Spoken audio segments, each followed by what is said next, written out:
I think there are at least 30 federal lawsuits we filed trying to get to the bottom of the deep state conspiracy against our Republican form of government. 30 federal FOIA lawsuits.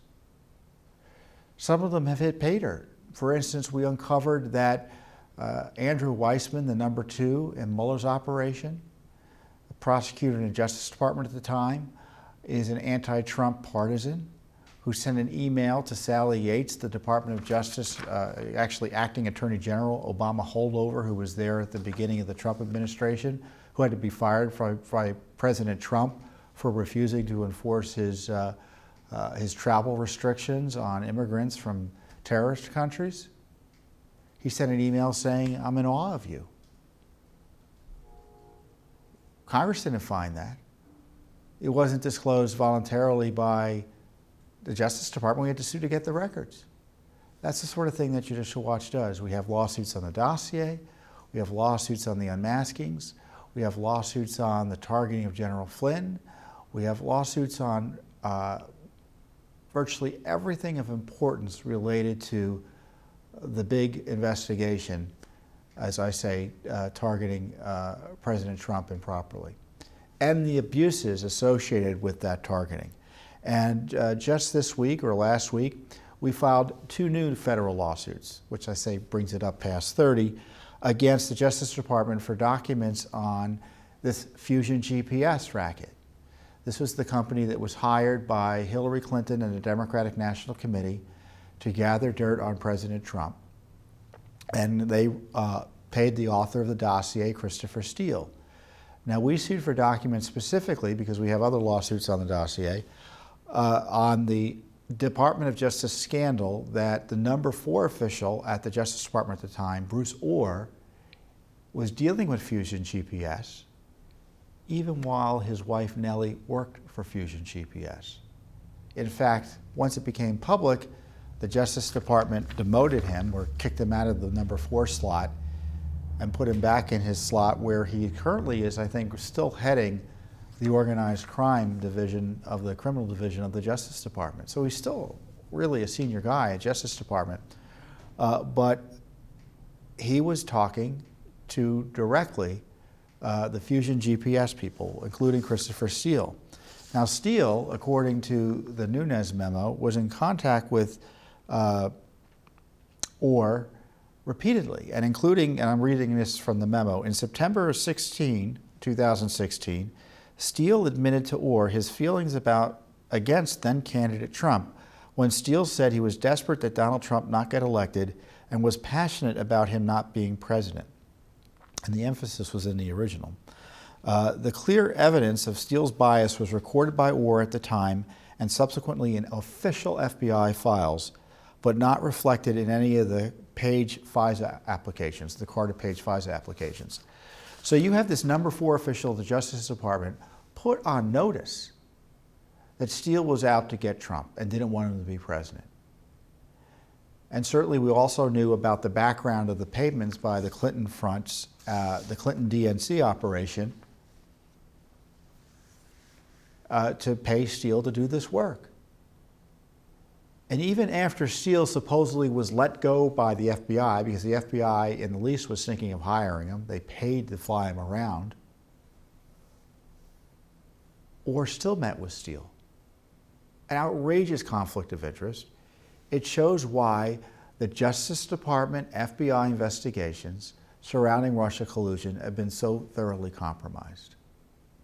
And it's really outrageous that the Justice Department, despite this admissions, because they demoted Ohr, we all know why they did it. They're withholding documents about Ohr's communications with Steele. So we sued separately for Ohr's communications with Steele, in documents about communications with the Fusion GPS owner, Glenn Simpson, and also basic calendar entries to figure out what he was doing and when. And we asked documents about Nellie Ohr. What was her communications with the Justice Department, and specifically, her husband? So we're asking these questions. You would have thought that special counsel was asking these questions. I know the president was upset because I think it was a week or so ago, General Sessions said, well, he's going to give it to the IG. At this point, the IG ain't good enough. That's why you've had Senator Grassley call for a special counsel. And I don't think that's going to work either, and here's why. Because if you get a special counsel appointed to investigate, I don't know if you know what they're supposed to be investigating at this point. Is it the FISA abuses? Is it the unmaskings? Is it the decisions not to prosecute Hillary that were based on illicit politics at the top levels of the FBI and Justice Department? Is all that going to be investigated? Are they going to investigate Mr. Mueller, who supposedly is using this dossier created by the Hillary Clinton campaign?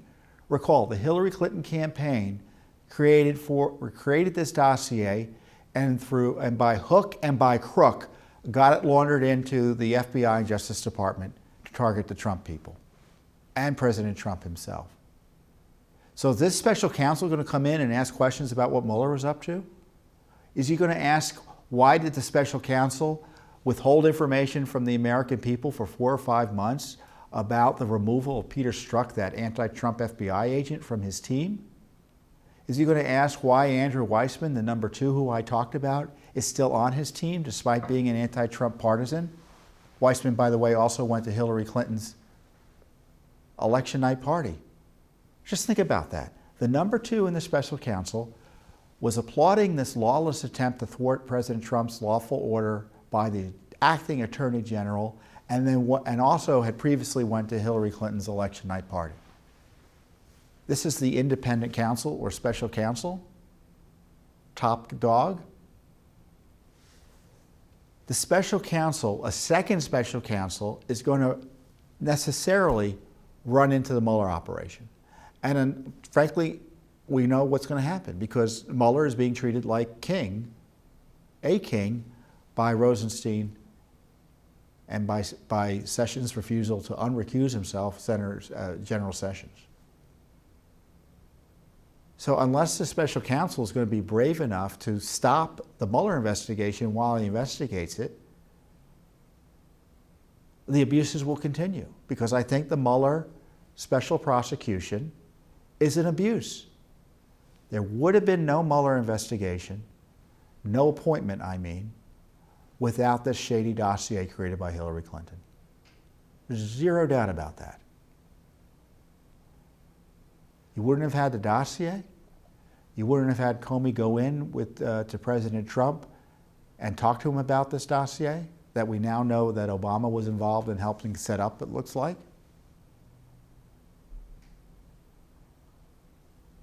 And that was one of the reasons President Trump fired Comey, it looks like.